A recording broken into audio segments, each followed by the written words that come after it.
পঞ্চম শ্রেণীর গণিত বইয়ের আজকের ভিডিওতে 118 পৃষ্ঠা নিয়ে আলোচনা করব। তো 118 পৃষ্ঠা আজকে আমরা ওজন পরিমাপ সম্পর্কে বিস্তারিত জানব। তো আগের ভিডিওতে আমরা দৈর্ঘ্য পরিমাপ সম্পর্কে 2-3টা ভিডিওতে জেনেছি বিস্তারিত। তো আজকে আমরা ওজন পরিমাপ সম্পর্কে বিস্তারিত জানার চেষ্টা করব। দেখো, ওই যখন দৈর্ঘ্য পরিমাপ করছি, দৈর্ঘ্য পরিমাপের যে এককগুলো ছিল আর ওজন পরিমাপের এককগুলো একই একক হবে, শুধুমাত্র তোমার এই ডান পাশের এই অংশটা চেঞ্জ হবে। যেমন ধরো, দৈর্ঘ্য পরিমাপের সময় এখানে ছিল মিটার, 1 মিটার সমান 1 মিটার, বাকি হচ্ছে কিলোমিটার, হেক্টোমিটার, ডেকামিটার ছিল। তো জাস্ট ডান পাশের এই মিটারের পরিবর্তে এখানে সব জায়গায় আসবে কি গ্রাম আসবে ওজনের ক্ষেত্রে, যে এখানে কিলোমিটারের জায়গায় আসবে কি কিলোগ্রাম, তারপরে হেক্টোগ্রাম, ডেকাগ্রাম আর গ্রাম, তারপরে নিচেও আবার 3টা কি থাকবে, ডেসিগ্রাম, সেন্টিগ্রাম, মিলিগ্রাম। তো সব জায়গায় আগের যে জায়গায় মিটার ছিল সেখানে গ্রাম হয়ে গেছে এই ওজনের ক্ষেত্রে। তাহলে দেখো, এই আগেও যেমন মিটারের উপরে 3টা একক ছিল, নিচে 3টা একক ছিল, এখানেও মিটারের পরিবর্তে আসছে কি গ্রাম, গ্রামের উপরে 3টা একক, নিচে 3টা একক। তো উপরের 3টা একক, এই কিলোগ্রামের সংক্ষিপ্ত রূপ হচ্ছে কেজি, হেক্টোগ্রামের সংক্ষিপ্ত রূপ এটা, বা ডেকাগ্রামের সংক্ষিপ্ত রূপ হচ্ছে এটা, আবার ডেসিগ্রামের সংক্ষিপ্ত রূপ এটা, সেন্টিগ্রামের সংক্ষিপ্ত রূপ এটা, মিলিগ্রামের সংক্ষিপ্ত রূপ হচ্ছে এইটা। আর বাদ বাকি সব আগের মতোই, যে 1 কিলোগ্রাম ইকুয়াল হচ্ছে 1000 গ্রাম, 1 হেক্টোগ্রাম ইকুয়াল হচ্ছে 100 গ্রাম, 1 ডেকাগ্রাম ইকুয়াল হচ্ছে 10 গ্রাম, আর 1 গ্রাম সমান 1 গ্রামই।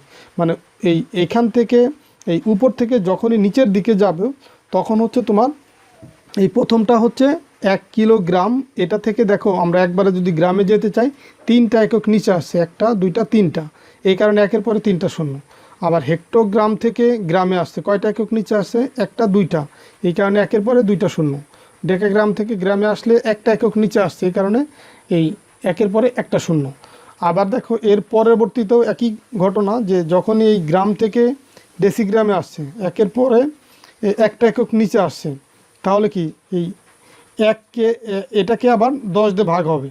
দেখো, এখানেও যে যখনই তোমার নিচের দিকে আসতেছে তখন কিন্তু এই যে এখানে শূন্য একটা করে কমছে, মানে 10 দিয়ে ভাগ হয়েছে, একটা স্টেপ নিচে আসছে 10 দিয়ে ভাগ হয়েছে, আর উপরের দিকে গেলে 10 করে গুণ হবে।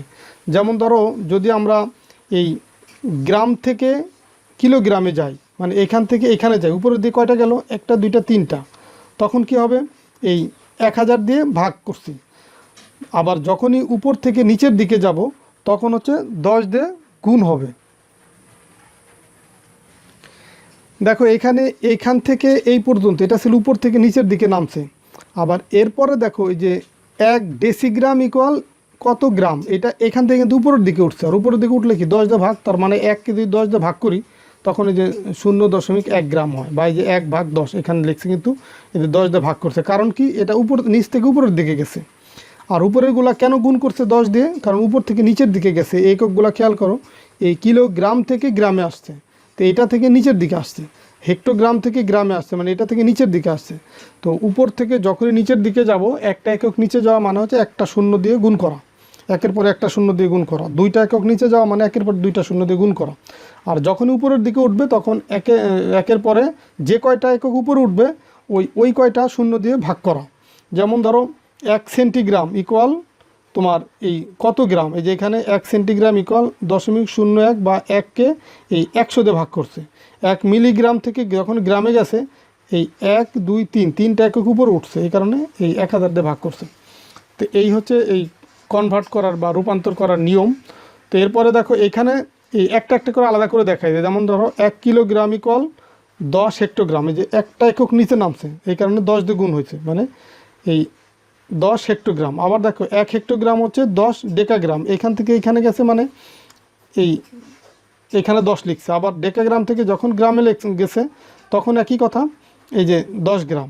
আবার গ্রাম থেকে যখনই ডেসিগ্রামে গেছে তখন এই যে 10 ডেসিগ্রাম। ডেসিগ্রাম থেকে সেন্টিগ্রাম, এই 10 সেন্টিগ্রাম, বা সেন্টিগ্রাম থেকে মিলিগ্রাম 10 মিলিগ্রাম, মানে একটা একটা করে নিচে গেছে, আর এই 10 দিয়ে গুণ হয়েছে। তো এরপরে দেখো, এই নিচের যে প্রশ্ন আছে সেই প্রশ্নগুলোর উত্তর দেওয়ার চেষ্টা করব। যে জনির বাবা বাজার করে নিয়ে আসলেন, নিচে প্রতিটি জিনিসের পরিমাণ তালিকায় দেয়া আছে। এখন যদি জিনিসগুলো ওজন তালিকায় দেয়া এককে প্রকাশ করে তাহলে কত হবে। দেখো, এখানে এই যে একটি চালের বস্তা, এখানে আছে কত, 25 কেজি। এখন 25 কেজিতে হেক্টোগ্রামে প্রকাশ করতে বলছে। কেজি থেকে হেক্টোগ্রাম। তো কেজিটা কিসের একক? কেজিটা হচ্ছে তোমার একদম উপর, মানে কেজির পূর্ণরূপ ছিল কিলোগ্রাম। এতে দেখো কেজির পূর্ণরূপ ছিল কি কিলোগ্রাম।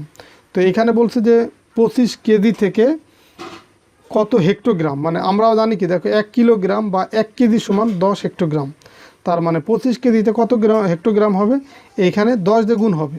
যেহেতু দেখো এখান থেকে এখানে গেছে, একটা একক নিচে গেছে, তার মানে 10 দিয়ে গুণ হবে। আর এখানে সেটা লেখাও আছে যে 1 কিলোগ্রাম বা এটাকে কেজি, এই সংক্ষিপ্ত রূপে কেজি লেখা যায়। তো 1 কেজি সমান কি 10 হেক্টোগ্রাম। তাহলে 25 কেজিতে 25 গুণ 10 হেক্টোগ্রাম হবে। তো এখানে 25 গুণ 10 এটা, বা 25 কেজি 10 দিয়ে গুণ করি তখন কত হয়? এই শূন্যটা বাদ দিলে থাকে 1, 1 দিয়ে 25কে গুণ করলে 25, আর বাদ দেওয়ার শূন্যটা দিয়ে দিলাম এখানে। তার মানে 250 হেক্টোগ্রাম। আবার 1 প্যাকেট চিনি 500 গ্রাম, যে 500 গ্রাম এটাকে ডেসিগ্রামে নিতে বলছে। দেখো এই যে গ্রাম থেকে ডেসিগ্রাম, এখানে দেখো দেয়া আছে যে 1 গ্রাম সমান হচ্ছে 10 ডেসিগ্রাম।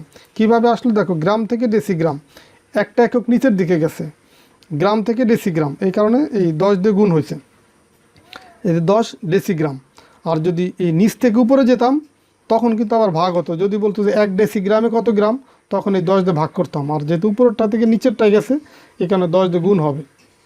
তাহলে 500 গ্রামকে যদি আমরা ডেসিগ্রামে নিতে চাই, এখানেও 10 দিয়ে গুণ করতে হবে। তার মানে 500 গুণ হচ্ছে 10 সমান কত হবে? এইখানকার 2টা শূন্য বাদ দিলাম, এখানকার শূন্যটা বাদ দিলাম, তাহলে থাকে 5 আর 1 গুণ করলে 5 অক্ষে 5, আর এখন বাদ দেওয়া 3টা শূন্য দিয়ে দিলাম। তার মানে 5000 ডেসিগ্রাম। এরপরে দেখো 150 ডেকাগ্রাম, ডেকাগ্রাম থেকে কিলোগ্রাম। তো দেখো এই ডেকাগ্রাম থেকে কিলোগ্রাম, এইখানে আছে ডেকাগ্রাম আর এই কিলোগ্রাম আছে তার 2টা একক উপরে। তো যখনই উপর দিকে যেতে চাই তখন কি করতে হয়? ভাগ করতে হয়। যে কয়টা একক উপরে যাব ওই কয়টা শূন্য দিয়ে ভাগ করব। মানে 1 2 2টা একক উপরে গেছে, একের পরে 2টা শূন্য দিয়ে ভাগ করব। তাহলে দেখো এখানে বলছে যে 150 ডেকাগ্রাম। তো ডেকাগ্রাম থেকে যখনই আমরা কিলোগ্রামে যাব তখন তাহলে এই 150কে ভাগ করব কত দিয়ে? ভাগ করব হচ্ছে 100 দিয়ে, যেহেতু 2টা একক উপরে গেছে। তো এখন এই একের পরে 2টা শূন্য আছে, তার মানে দশমিক 2 ঘর আগে আসবে। তো দশমিক এই যে 150 বা 150.0 একই কথা। তার মানে দশমিক আছে শূন্যর পরে, এখান থেকে 2 ঘর আগে, মানে এই 5-এর আগে দশমিক চলে আসবে, 1.5 এত কিলোগ্রাম হবে।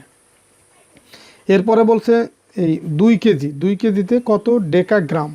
দেখো কেজি আর ডেকাগ্রাম কোথায় আছে সেটা আগে দেখি। উপরে আছে কেজি, এইখানে আছে ডেকাগ্রাম। কয়টা একক নিচে? একটা 2টা। তার মানে এটাকে গুণ করব কত দিয়ে? 100 দিয়ে। যেহেতু 2টা একক নিচে নামছে, গুণ করব কত দিয়ে? একের পরে 2টা শূন্য দিয়ে গুণ করব। তাহলে আমরা এই যে 2 কেজিতে এই 2 গুণ হচ্ছে 100 এত ডেকাগ্রাম লিখতে পারি। তাহলে এখানে লিখবো হচ্ছে 2 আর 100 গুণ করলে কত হয়? 200 ডেকাগ্রাম। এরপরে হচ্ছে 500 গ্রাম থেকে মিলিগ্রাম।